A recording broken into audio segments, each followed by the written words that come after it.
Hello, and welcome to You Know How It Feels with Rick Young and Luke Sperry. Do you say baguette or baguette?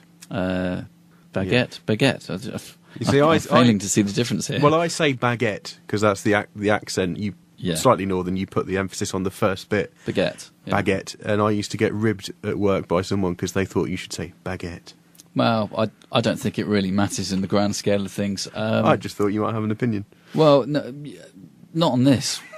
Not really. No. So, do you like Italian food then?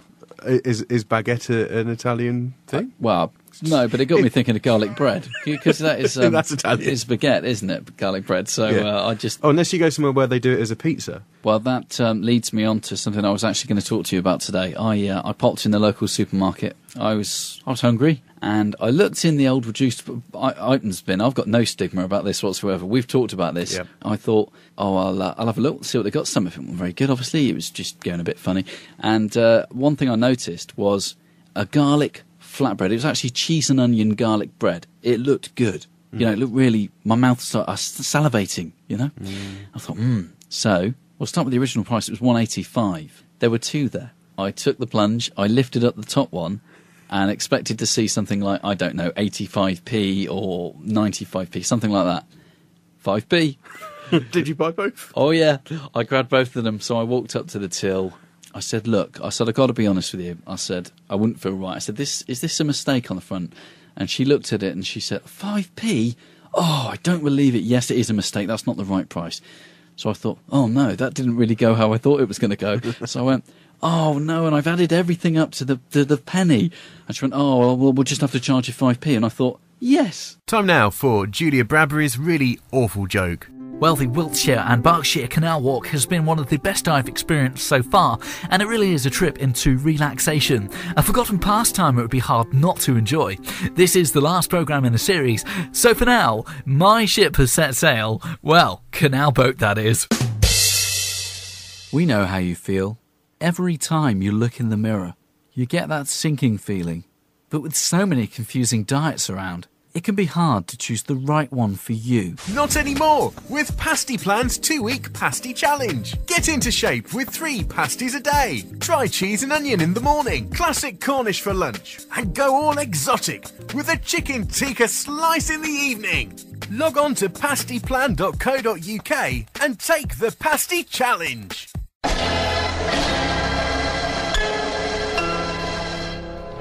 Night Love with Graham Goldfincher. Goldfincher! He's the man with the love at 10. For chicks and men. Good evening and welcome to Late Night Love with me, Graham Goldfincher. Let's go straight to line 2 where we have Steve. Hi, Steve. Hiya. You're sounding very morose there, Steve. Yeah. What's up, mate? It's my girlfriend, Alison. What did she do, Steve? I think she's having an affair. Oh, I know. But it gets worse. He's taller than you, isn't he, Steve? No, it's a woman. But yeah, she's taller. How did you find out? Well, she goes out every Tuesday evening, and she's been coming back all hot and sweaty, kind of worn out. But at the same time, full of this new kind of energy and happiness. Ah, right. And it didn't make sense how she could be that worn out and still be so full of joy.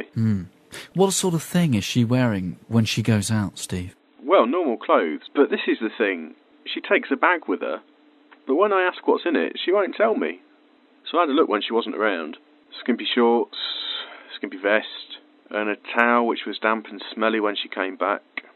I found a change of underwear. Oh no, Steve. So I followed her. And what happened, Steve? She bought an energy drink from the garage. Right. And outside I saw her meet a woman.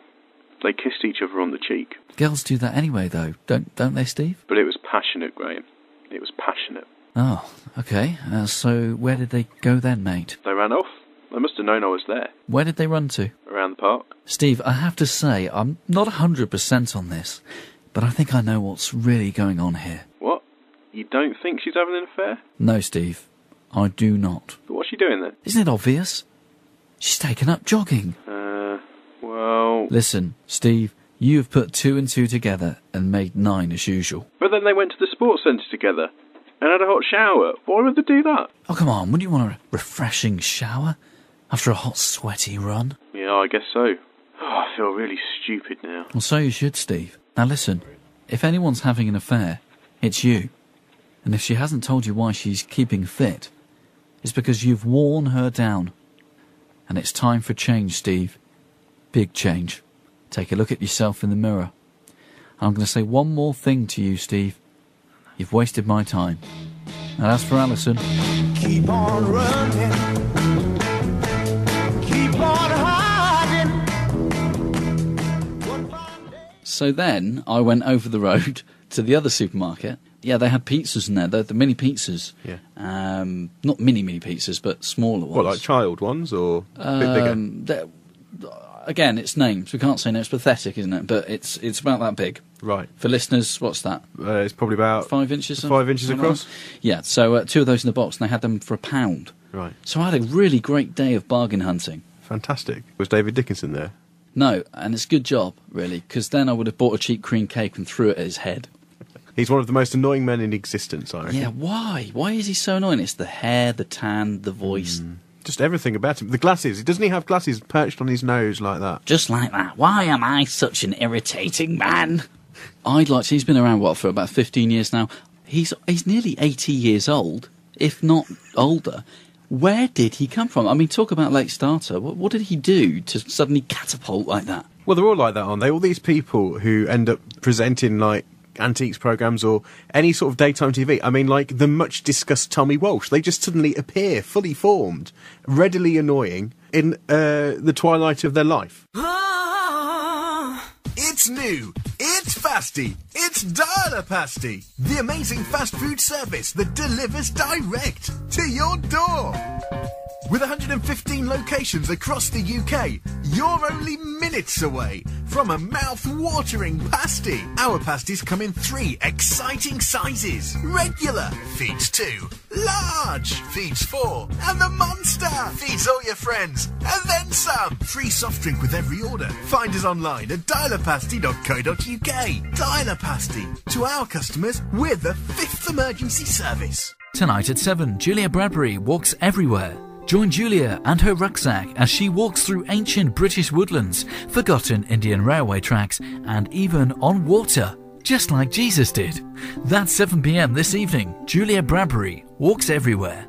I'm Rich Davidson, and joining me in the studio today is John from a new political movement, WAP.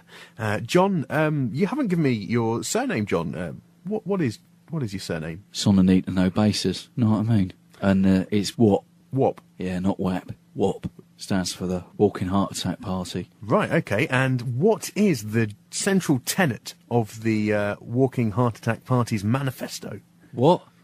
What's your aim, John? Oh, basically, it's a party that gets through common sense. We've had enough degeneration, we've had enough of immigration, we've had enough of emigration, and we've also had enough of integration. Okay, that sounds like very strong views you have there, John. So can you elaborate on those? We've had enough of elaboration. Well, right, okay. Well, can you expand on those points for the listeners at home, John? Look, we've had enough of everything, right? We're going to sort the problems in this country out, and the party is going to be made up of normal blokes, drinkers, smokers, right? People who ride motorbikes, all that, and fry-ups. That's my policy. And if you want to join, you've got to be a regular bloke. Well, a lot of people at home, John, will be saying that there's not a great deal of detail in these proposals. They're pretty much Well, at a I don't very know what high the problem level. is. I'll just give you the detail, didn't I? Normal, regular blokes.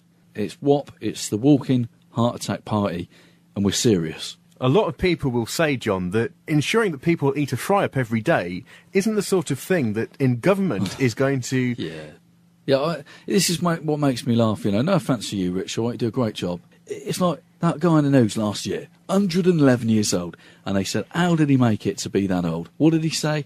I've had a fry-up every day since 1958. Smoked all his life, drank a few, I'd imagine, since, 1950s, when he was active and all that. And people say, this ain't good for you, that ain't good for you. But people say, you can't do anything these days, Rich. You can't say boot to a goose. You can't say that to a dog. You can't do this with a cat. What are you supposed to do? We've had enough. and we want things to change. OK, well, let me put this to you, John. We've seen today a government proposal about ensuring that children eat healthily every day at school. Yeah, we love kids, yeah. OK, and so would you back that up with the... Yeah, I would. I would back it up because the children of this country deserve a fry-up just as much as anybody else. You know, they go on about children's rights and all this. Ask the kid what the kid wants. The kid wants a fry-up. That's what he wants. Nice, greasy breakfast. A lot of people, John, are going to struggle to understand how a fry-up is going to give children the calories and the healthy goodness that they need to get through the school day. Well, what's a tomato for? You know, immediately there you got your fruit, you got your veg with your beans, protein, iron, nutrients, vitamin C. You know, nice rounded diet for you. You know what I mean? And football. And for grown-ups, right, fry-ups, bit of booze, bit of fags. Never did anyone any harm. Now you can't walk into a shop and even see a packet of fags. I asked a girl on the counter the other day. She looked about 12. Do you know what I said to her? I said, you need a fry-up. That'll sort you out. Now give us a packet of fags. Well, I can see that you're very passionate about your cause, John. Where can our listeners find out more about the Walking Heart Attack Party? Well, cheers, Rich. If anyone wants to join a party, get involved with what we're doing, and we are serious, mate. We've got a poster up or a flyer in every cafe. If not, check out the Facebook. Can't miss it. There's a big picture of Ash Brown on it. John, thank you very much for coming in. I took the 2-week challenge. It started so well. Enough to fill me, bring some happiness into my life. All my mates were into it too. I just went along with it all. But then something happened. I went too far. 2 or 3 a day just wasn't enough. I started slipping extras in, here and there. Breakfast, lunch, and dinner. Soon became breakfast, brunch, lunch and dinner. And supper. And now I don't know what I'm going to do. Pasty addiction destroys families and ruins lives. Don't suffer in silence. Call the Pasty line on 0800 Pasty Problem. You know how it feels. You're stuck in the house. The kids are driving you nuts. But what to do with them? Get yourself down to Hurtwell Amusement Park now! For jumping, Bumping, splashing, crashing, crying, and dying! to come back for another trip to Hurtwell Amusement Park, Junction 15 M25. Next to the roadworks just before the nuclear reactor. Please note, Hurtwell Amusements are not responsible for any loss of limbs or human life. Luke, you came in the door earlier and you said, what's better than Bryan Adams on the radio? And I said, I don't know what, and you said, Bryan Adams hanging from a tree. I mean, that's pretty extreme. Luke's doing the noose and the rope thing with his hand. Why do you hate Bryan Adams so much that you'd like to see him hanging from a tree? Well, it's not that I hate him, and I don't wish anyone seriously ill, but I do despise his music. What is it that's so terrible? As you know, I'm a fan of pure hatred. I love it when somebody hates something with a passion. It's quite entertaining. So indulge me. Well, it's just the idea that you have to like it. I mean, Summer of '69. But that's different. I have to pull you up straight away. That's a different point. The idea that you have to like something because he's quite popular, isn't he? Yeah. Than actually not liking him because you just don't like his music. So is it both or is it one or the other? Which is it? Well, he's a musician, so as far as I'm concerned, the music is the thing that's important, and I hate it. It's just, it's terrible. It's stodgy, it's boring. Everyone else seems to like it. It's one of those things. When he sings, little like this, gotta get together, baby. Yeah. Think about tomorrow. No, I don't like it. He should shut his Canadian mouth and go away. It's you and me. There's just bands that people and songs that people assume that you must like, and there's no apparent reason for this. It's like people have got a list and they've gone, right, we've got 15 songs here and we're going to pick 5 at random. You must like them from the age of 18 to 40. Okie doke. You've been listening to You Know How It Feels. The show was written and produced by Rick Young and Luke Sperry and was performed by Rick Young and Luke Sperry with sterling contributions from one refined lady, that's me, Louise Mills, and one crazy mama, Rebecca Mayer.